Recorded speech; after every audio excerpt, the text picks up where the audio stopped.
So, how to generate profitable offer ideas? Ideas are the bread and butter of the company. A great idea will skyrocket a company quickly to seven figures, more quickly than you can imagine. And your offer to your consumers will keep the business engine running. The five most innovative companies in the world, as reported by Forbes, are Amazon, Google, Uber, Apple, and Snap. These companies are valued in the hundreds of billions and transact hundreds of millions a day. But how do these companies start? Well, with an idea. Apple was started by Steve Wozniak and Steve Jobs in a garage on a vision to have a computer for the rest of us. Back then, having a computer was nearly impossible. It wasn't commonly thought of by consumers because the cost was high and the size and form factor were not convenient. But today, because Steve Wozniak and Steve Jobs didn't stop pursuing their vision, Apple is valued at close to $1 trillion. Meanwhile, the famous search engine, Google, was also crafted based on Larry Page's idea of exploring mathematical properties of the World Wide Web, understanding its link structure, and creating it in a huge graph. Google was then officially established in 1998. This goes to show that generating that drop-dead idea that's going to start the world on fire is possible, as projected by these innovative companies. When you see something that piques your interest, ask yourself this: what is it about this situation that's special? Then narrow down your focus so you familiarize yourself with the idea. However, before generating your ideas, there are certain steps to be taken into consideration to ensure that your thought processes are in line with the outcome that you want to achieve. These tactics will ensure the effectiveness of generating your profitable offer ideas, which will be discussed in the next module. The first tactic in generating profitable offer ideas is by having a vision. Before starting with any ideas, you must first start with your vision. What's the vision of your company? Your vision is what will be the guiding light for all of your ideas to take shape, because you can come out with as many ideas as you want, but the question is, could you really execute all of them? Well, time as well as resources to execute the idea, all of the ideas, are limited. There are only 24 hours in a day and only so much of financial resource to go around that you can leverage, which means you want those ideas to be congruent and aligned to your vision for the company. You'd go bankrupt and you'd waste a lot of time in executing all of the ideas you have. Therefore, it's crucial to have a vision that you can focus on that will give you a clearer understanding on what it is that you ultimately want to achieve. To help you in generating your vision, try to ask these fundamental questions. What is your why? Why is this business important to you? Why did you start the company in the first place? Why this and not something else? These are all important questions which will give direction to evaluate which idea is most suited to your company. Take a moment, pause the video, and answer these questions. Don't worry about having the best vision because in our previous module, we learned there is no such thing as best. The most vital component is to identify what resonates with you. Thousands of people have taken up their hobbies and turned them into successful businesses. So think of your why now. For instance, Tim and Nina Zagat, who launched the Zagat Surveys, a publishing empire that sells restaurant guides for many major USA and European cities. In the early 1970s, the Zagats were high-priced corporate attorneys who had the passion of dining out. For fun, they created a newsletter, which they distributed to close friends, to rank popular restaurants in several categories. Each year, the newsletter encompassed more restaurants, and in the end, the couple began charging money for it to reduce their expenses, as it became so time-consuming and actually cost them money to produce. Identifying your interest and what resonates with you is important because when you or the company is faced with a tough situation, your passion and commitment to that vision will push or pull you through. So pause this video, take 20 minutes, and answer those questions. Welcome back. Did you get your vision nailed down? It's okay if it's version 1 because version 1, again, is better than version none. In this module, we'll be looking at your target audience in order to give more focus in generating your ideas. With your vision, the next question is, whom are you serving?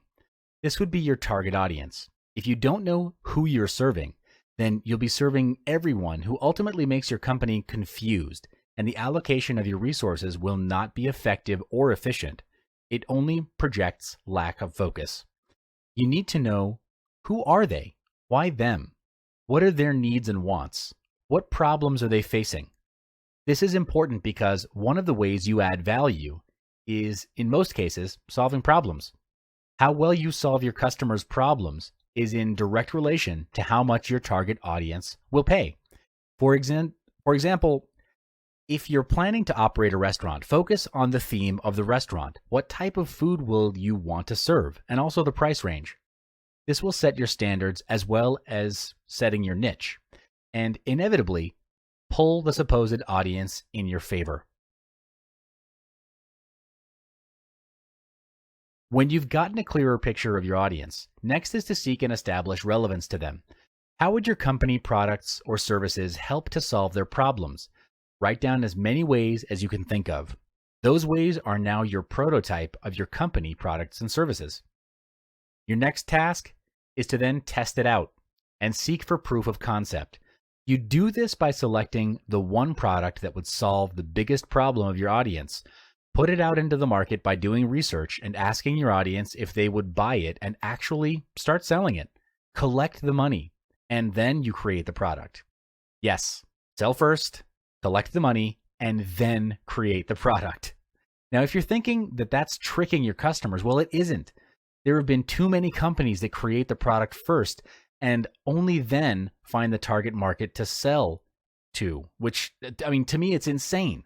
These companies would pump thousands of dollars into product research and development only to find out that it's not even what their customers want in the first place. So avoid wasting your resources and time and prove the concept with money, their money. This method is called failing forward fast. The process is this. You want to get an idea quickly that solves the biggest problem of your target audience. Ask if they would buy it, sell it to them, get the money, and with that money, you go to a manufacturer and make the product. Now, of course, you would have settled all the gaps required in between, like actually having a manufacturer on standby, a prototype product, a sales offer, discount for early buyers, and a registered company so that you're legal. If you don't have any of these, then yes, you are involved in a scam, and you should rethink your strategy. The reason for failing forward fast is so you can get the key insights to come out with a version 2 of the product. You also need to sell and collect the money up front, because sometimes what your audience says they'll pay and what they actually pay is different. The moment of truth is when they reach into their pockets and actually hand you the money. That's when you know you've found an initial product worth investing your R&D dollars into. The following tactic to generate profitable offer ideas is to do a brainstorming session on product ideas. Ideally, your brainstorm should be with max 5 people, because too many people dilutes the quality of the brainstorm session. Imagine 30 people in a room doing a brainstorm. Not impossible, but it would definitely be less effective. As you're brainstorming, put the ideas and suggestions into a mind map. This makes it easier for you to refer back to the ideas after the brainstorm. There are 5 simple steps to do an effective brainstorm. The first step is to set the context. This means that the tone and intention of the brainstorm is clarified up front. There's no right or wrong answer, and the focus on the brainstorming session is just to generate ideas. The last thing you want happening is for your people to withhold their ideas for fear of being rejected or ridiculed. Therefore, it's the responsibility of the meeting lead to set the climate for ideas to flow. You may also want to put on some brain music, generally classical songs, to get the creative juices flowing. Steps 2 and 3 are to start the brainstorm and get the ideas flowing. The idea is to turn it into a game, where the game is to imagine that there is a balloon that's being thrown around in the room. Every time someone speaks, the balloon bounces from one person to another, and it keeps afloat every time there is silence. The balloon floats closer to the ground. The moment silence passes too long, the balloon pops, and the process starts again. This makes the session fun and engaging. Step 4 is, when the session is done, ideally after 20 to 30 minutes, evaluate the ideas. Discuss and decide with the team on what is the biggest problem faced by the target audience and which idea solves their problem. After a decision is made, you move on to step 5, where you write out action points. This then moves into the execution phase. Here, you list down all the required actions to bring the idea to life and assign these action points to your team. All action points must have a person in charge, otherwise there'll be a gap in your execution. The previous tactics in generating profitable ideas was designed to create new products. In this module, we'll discuss a way to shorten the idea creation time, and that is to reinvent the wheel. Yes, you must have heard the saying to not reinvent the wheel, which translates into don't be a pioneer and just take something that's already there. Well, that's true. However, when it comes to ideas, you would want to reinvent it. It's not about who did it first, but it's about who does it best. Our society is made to believe that everything is already set and there's no room for innovation. The truth, however, is without entrepreneurs coming in with new ideas or bettering previous processes, the world would be dull and boring. So always remember, it's not who did it first, but who does it best. And if you're fortunate enough to become your own business leader, you'll get an idea of where you need to reinvent yourself so competitors don't catch up on you. Remember to take the leap. Sometimes you just have to jump and take the risk to see if your ideas are worthy in competing in the current market. You'll never know unless you try. For instance, Mark Zuckerberg, the founder of Facebook, started off his days as a student in Harvard University, where his idea eventually gained popularity and then traversed the universe. It's very easy to lose focus when you feel you have odds stacked against you, and competition will always be there, so might as well just do it. We'll have more in-depth discussion regarding this tactic in the next module, so I'll see you there. So this is the second part of how to generate profitable offer ideas tactics, reinventing the wheel specifically.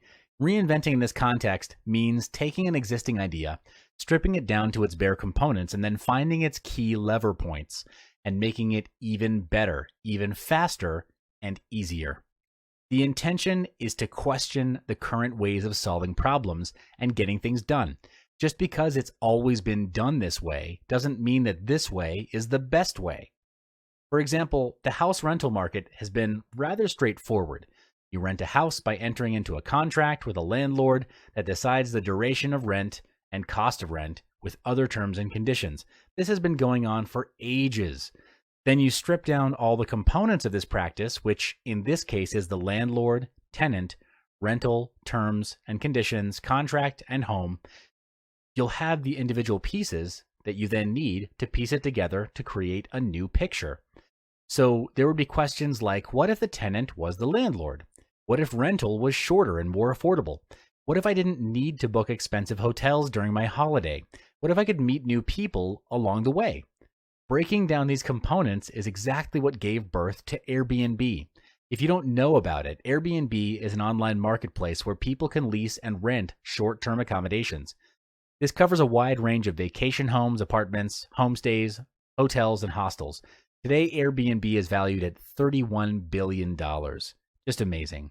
There are many more ways that you can use to generate ideas, but don't get caught up with finding the best way. Just pick one and get it done with. Remember that version 1 is always better than version none.